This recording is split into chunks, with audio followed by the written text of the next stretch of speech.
সরকারে যাওয়ার সম্ভাবনা বিএনপির অত্যন্ত উজ্জ্বল। তো সেই কারণে আবার আরেকটা কথা আছে, বুঝলেন, যে বিএনপির দায়িত্বও বেশি। কারণ যেহেতু বিএনপির সরকারে যাওয়ার সম্ভাবনা উজ্জ্বল, কাজে বিএনপির এমন কোন ব্যবহার করা উচিত না যাতে করে নির্বাচন প্রশ্নবিদ্ধ হয়। এতে কিন্তু বিএনপি ক্ষতিগ্রস্ত হবে। এবং আমি মনে করি বিএনপির সমর্থক যিনি বলেছেন, একজন সিনিয়র সচিব, যে 8জন উপদেষ্টার কথা বোধহয় উনি বলেছেন, আমি মনে করি এই ধরনের কথা বলে বিএনপির উপকার হচ্ছে না। কারণ বিএনপিকে নির্বাচনে জিতে সরকারে যেতে হবে। তাহলে এখন থেকে তাদের এই বক্তব্যগুলির ব্যাপারে একটুখানি সচেতন হওয়া দরকার বলেই আমার ধারণা। তো আমাদের একটা প্রশ্ন মানুষের মনে, মানে এটা নিয়ে অনেক কথাও হচ্ছে যে বিএনপি জামাত ধরেন গত 16-17 বছর ধরে এটা একটা গালি ছিল আওয়ামী লীগের কাছে, যেখানে যাহাই হতো বিএনপি জামাত বিএনপি জামাত বিএনপি জামাত। তো 5ই আগস্টের পরে হঠাৎ করে এই যে বিভাজনটা, মানে ধরেন যে কেউ কাউকে সহ্যই করতে পারতেছে না, মানে জোটবদ্ধ বা ঐক্যবদ্ধ রাজনীতিতে দূরে থাকুক। এবং ধরেন আমরা অতীতে যেটা দেখেছি বিভিন্ন আসনে সমঝোতার ভিত্তিতে না হলে সেখানে তৃতীয় পক্ষ সুবিধা নেয়, এরকম বহু আসন আছে বাংলাদেশের। তো সেখানে ধরেন একটা সমঝোতা, মানে জোট না, একটা সমঝোতার মাধ্যমে আমাদের নির্বাচনগুলো হতো। তো এই মুহূর্তে ধরেন বিএনপি জামাতের এই যে ধরেন দাতুম্র সম্পর্ক, কেউ কাউকে সহ্যই করতে পারতেছে না, এই জায়গাটা আপনি কিভাবে দেখেন? এটা কয়েকটা কারণ আছে। একটা কারণ হলো যে যখন আওয়ামী লীগ দৃশ্যপট থেকে চলে গেল, তখন রাজনীতিতে প্লেয়ার থাকলো কারা? দুটা, বিএনপি এবং জামাত। কারণ এনসিপির কথা যদি আপনি বলেন, তো এনসিপি তো এখনো একটা গ্রোয়িং ইয়াং পলিটিক্যাল পার্টি, যেটাকে বলা যায় ন্যাসেন্ট পলিটিক্যাল পার্টি। মানে এটা হচ্ছে, জন্ম লাভ করছে এনসিপি। এনসিপি এখনো তো মেজর প্লেয়ার, স্টেক হোল্ডার তো হতে পারে নাই এখনো, হয়তো ভবিষ্যতে হতে পারবে। আগামী নির্বাচনের আগে, এই নির্বাচন না, আমি মিন করছি 5 বছর পরে যে নির্বাচন হবে, তার মধ্যে হয়তো এনসিপি একটা মেজর স্টেক হোল্ডার হয়ে যাবে। কিন্তু বর্তমানে বা 5ই আগস্টের পরে মেজর স্টেক হোল্ডার ছিল বিএনপি এবং জামাত। এখন সেখানে এক ধরনের প্রতিযোগিতা শুরু হয়ে গেল ডে 1 থেকে।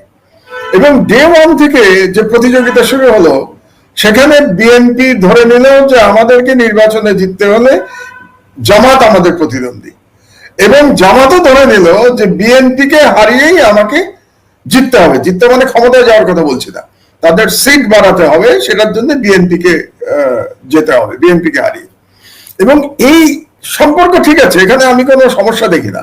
কারণ দুটা দল যদি থাকে, তাহলে এক দল সরকার হবে, এক দল বিরোধী দল হবে। এটা সুস্থ প্রতিদ্বন্দ্বিতা হতে পারত। কিন্তু এখানে বিএনপির একটু দোষ আছে। এখন বললে বিএনপির লোকজন অসন্তুষ্ট হবেন। দোষটা হলো, বিএনপি যখন তাদের বয়ান ঠিক করলো, তাদের পলিটিক্যাল ন্যারেটিভ ঠিক করলো জামাতকে আক্রমণ করার জন্য, আক্রমণ করাটা কিন্তু জায়েজ। আমি এটা বারে বারে বলি, কোন আক্রমণ করাটা জায়েজ। কারণ জামাতকে হারিয়েই তো বিএনপিকে জিততে হবে, তাহলে আক্রমণ না করার তো কোনো সুযোগ নাই। কিন্তু বিএনপির ভুলটা কোথায়? জামাতকে আক্রমণ করতে গিয়ে তারা আওয়ামী ন্যারেটিভে কথা বলতে শুরু করলো। জামাতকে আক্রমণ করতে গিয়ে তারা আমি বাঙালি, তুমি কে, আমি কে, বাঙালি বাঙালি স্লোগান দেওয়া শুরু করলো। জামাতকে আক্রমণ করতে গিয়ে তারা 1971-এ নিয়ে আসলো। মানে আওয়ামী লীগ যা যা বলতো এক্স্যাক্টলি সেম ল্যাঙ্গুয়েজ পলিটিক্যাল ন্যারেটিভে বিএনপি জামাতকে আক্রমণ করলো। It's wrong. কারণ ওই ন্যারেটিভ পরাজিত হয়েছে, ওই ন্যারেটিভ বিপ্লবের মাধ্যমে পরাজিত হয়েছে। না হলে তো আওয়ামী লীগই ক্ষমতায় থাকতো, এখনো আওয়ামী লীগ থেকে থাকতো। আওয়ামী লীগ হেরে গেছে মানে তো তার ন্যারেটিভও পরাজিত হয়েছে। কিন্তু বিএনপি পরাজিতের ন্যারেটিভ গ্রহণ করলো।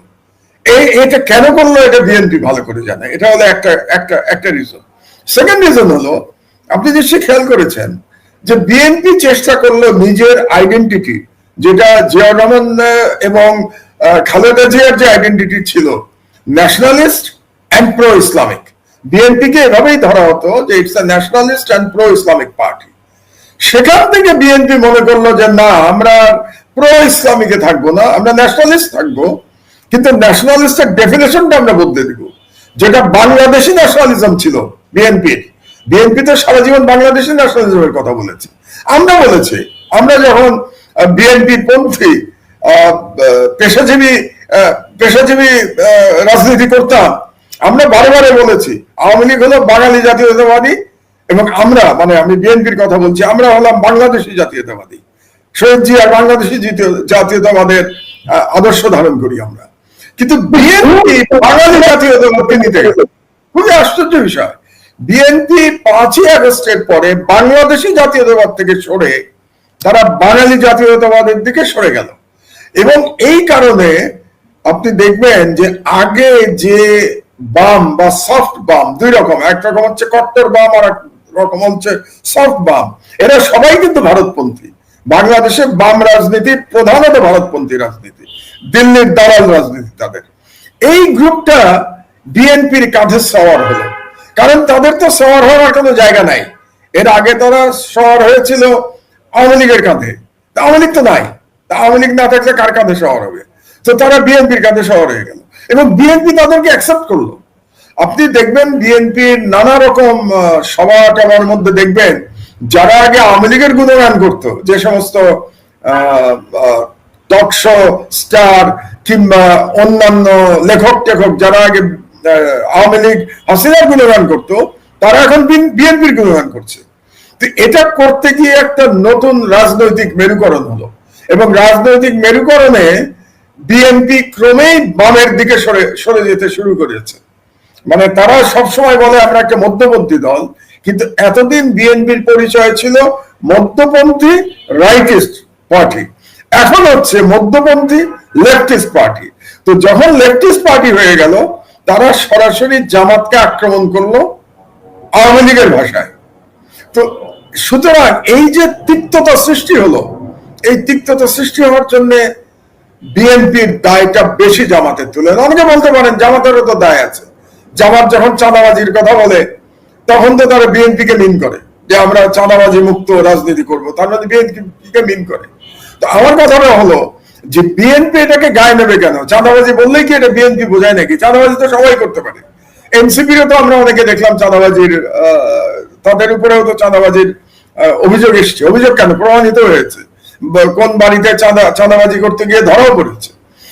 তো এই কারণে যেটা সুস্থ প্রতিদ্বন্দ্বিতা হওয়া উচিত ছিল আগামী ইলেকশনের জন্য, সুস্থ প্রতিদ্বন্দ্বিতার বদলে এটা তিক্ততার দিকে চলে গেল।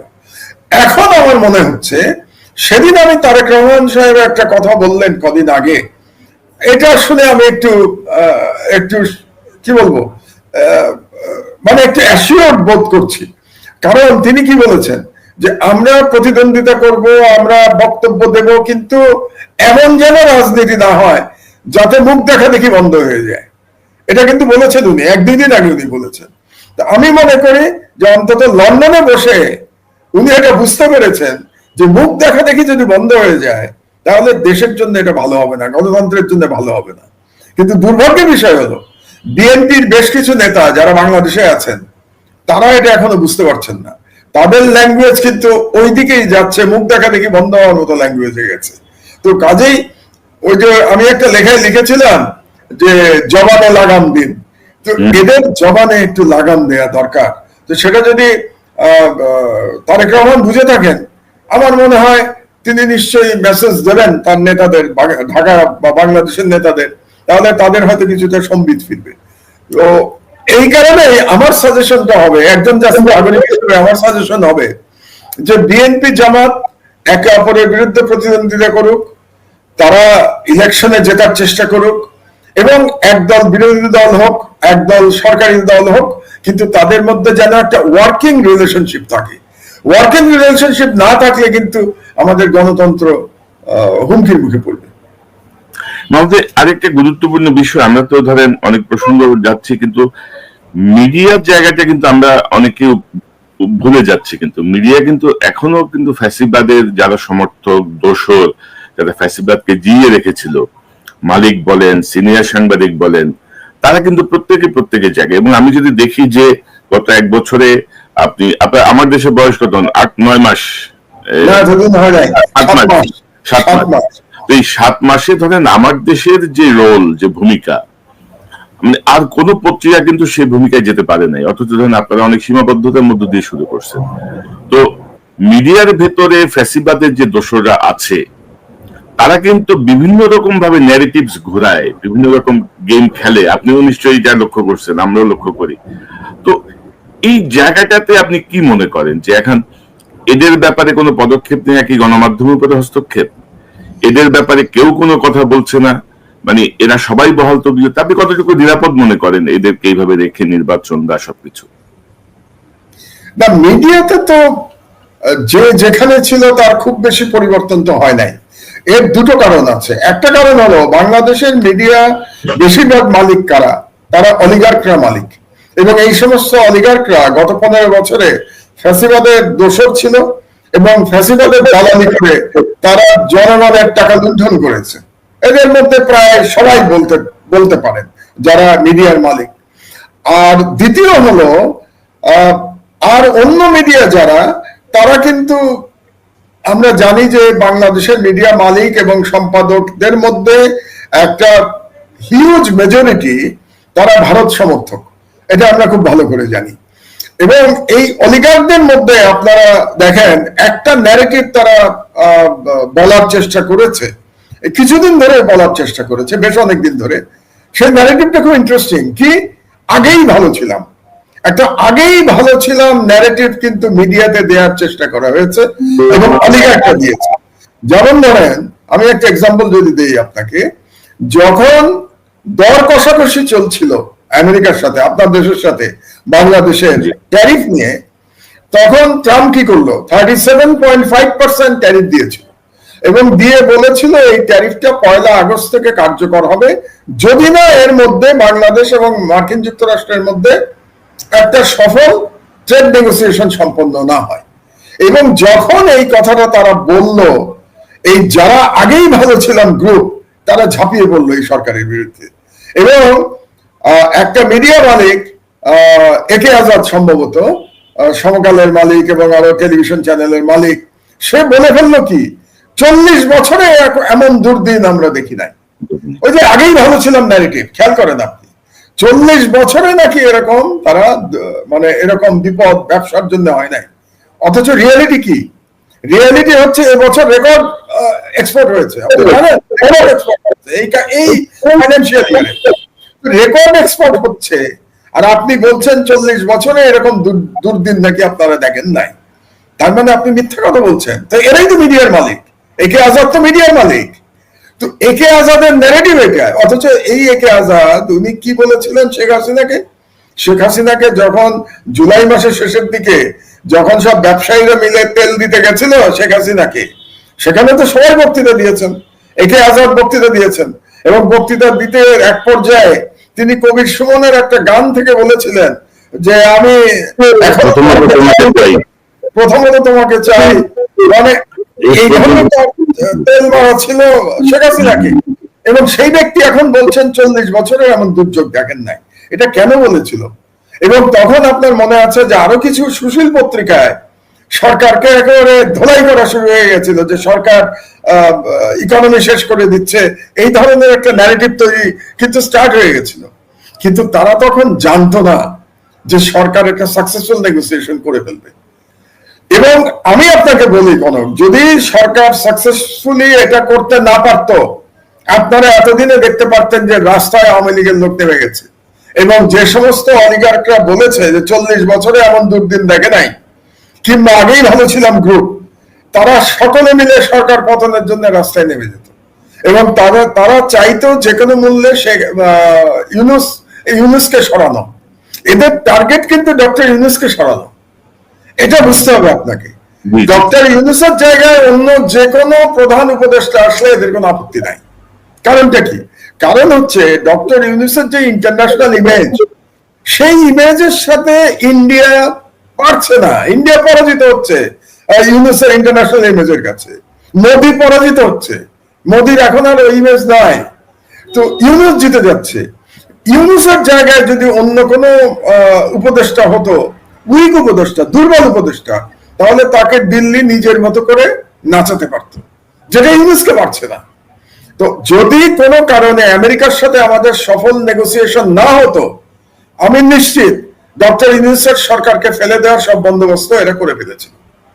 কিন্তু যেহেতু এত সাকসেসফুল নেগোসিয়েশন হয়েছে, 20%, 37.5 থেকে এটা কমে এসছে কোথায়? 20%-এ। 17.5% ডিউটি কমে গেছে। এবং সাউথ এশিয়াতে আপনি জানেন সব থেকে কম পেয়েছে পাকিস্তান 19%, তারপরেই কিন্তু আমরা 20%, আর ইন্ডিয়ার এখন 50%। তো আমার মেইন কম্পিটিটর তো ইন্ডিয়া। তো ইন্ডিয়ার তুলনায় এখন ব্যবসায়িক ক্ষেত্রে আমরা অনেক ভালো আছি। আপনি যদি এখন একে আজাদকে জিজ্ঞেস করেন যে আপনি তো বলেছিলেন যে 40 বছরের মধ্যে এমন দুর্যোগ আপনি দেখেন নাই, এখন কি মনে হচ্ছে আপনার কাছে?